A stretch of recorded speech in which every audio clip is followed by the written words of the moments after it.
Yeah, I must say I'm absolutely blown away with all the feedback that I'm getting from the recent series of posts that we just concluded, titled "The Lesser of Two Evils." It was in 4 parts with a summary. That's 5 parts, and in each episode we examined heroes who emerged from crisis situations. So not only have you all been thinking about it, I have too, and I'd like to reflect on some of the thoughts that I have engaged in since doing that series. Heroic deeds span a vast expanse of situations, and certainly not all of them require valor. Heroes come in all flavors and all sizes. There are countless acts of heroism that occur all the time. Acts of charity, of love and passion and sympathy, love and none of those require valor, but they certainly deserve honorable mention here.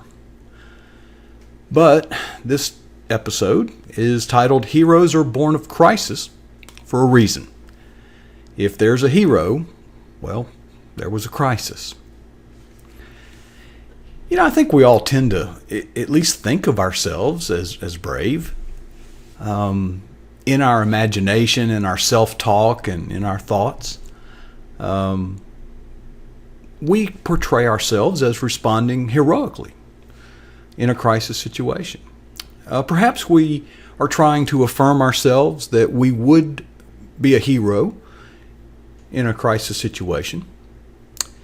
But we do things that tend to affirm that we might be qualified to be a hero someday.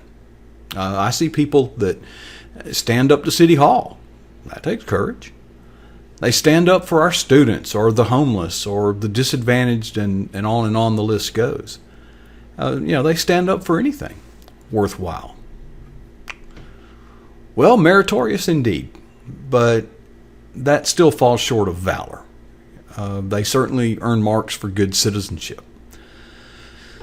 But valor is reserved for more desperate situations. If good citizenship alone were an accurate predictor of valor, well, we'd have more heroes, wouldn't we?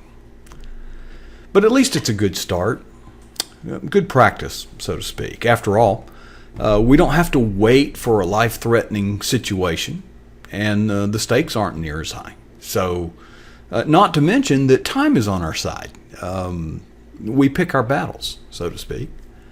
But a real crisis just doesn't announce itself well in advance. We don't pick it. It picks us. Well, in spite of all of these situations that I've observed, I still question just how many potential heroes are out there. Why? Well, let me take you to a scene that is repeated throughout the country over and over again.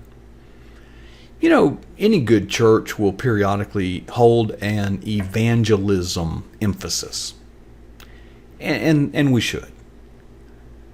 Now, I've been to many, and I've benefited from each one I've attended. But the recipe is a little bit predictable. The leader, who is usually some expert from out of town, will cite statistics that support the notion that equipped believers are more likely to be effective. Well, no argument from me on that one. And they'll go on to teach and demonstrate knowledge and practical skills that help us along the way. But somewhere in there, usually toward the end,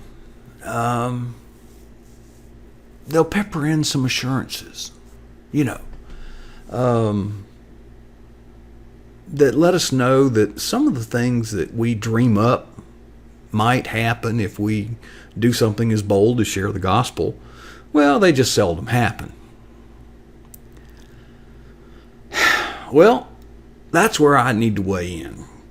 So let me get this right. After all the good information, they rather parenthetically bring up that perhaps we should address our fear, And they even attempt to soothe our fears, with assurances that the things we imagine seldom, if ever, materialize. And in doing so, they dance around the very root of the problem: fear. And oddly enough, they dance around it because they're afraid to tell us that we're afraid. So perhaps let me be the first to offer a differing point of view. Nope, I do not think that what is holding us back is lack of knowledge or opportunity.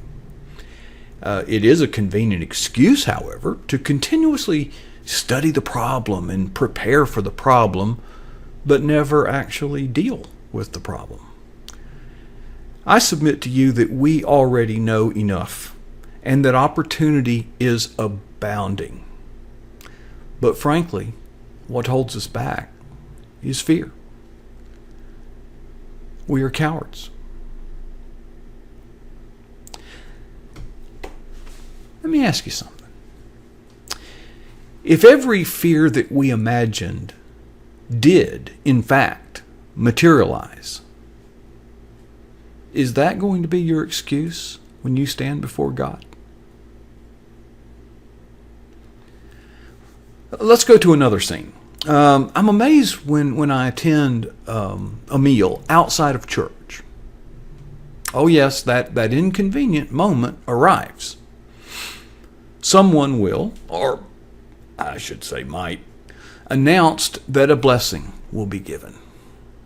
But they seem to do so in such an apologetic tone, almost like, well, you know what I mean. I'm appalled that some Christians will even water down their public prayers, sacrificing them at the altar of political correctness.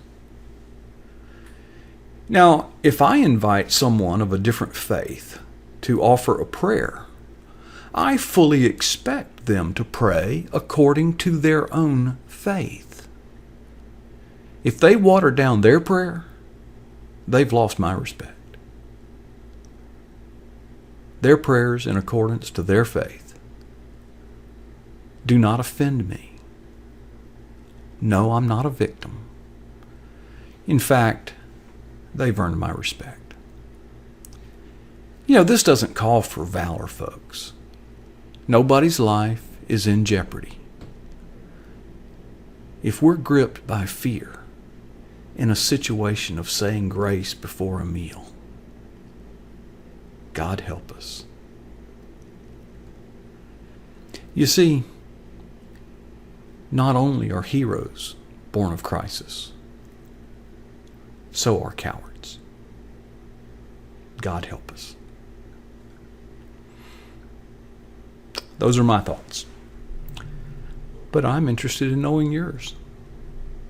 Would you mind leaving your comments down below? You can also connect with me on Twitter. I am @DataGenesis. It's on the screen below. The text version of this blog can be found at my blog site. The address is above. I actually use my blog as the talking point notes for these videos. And I hope that you would also subscribe to this YouTube channel. Thanks for sharing your time with me today.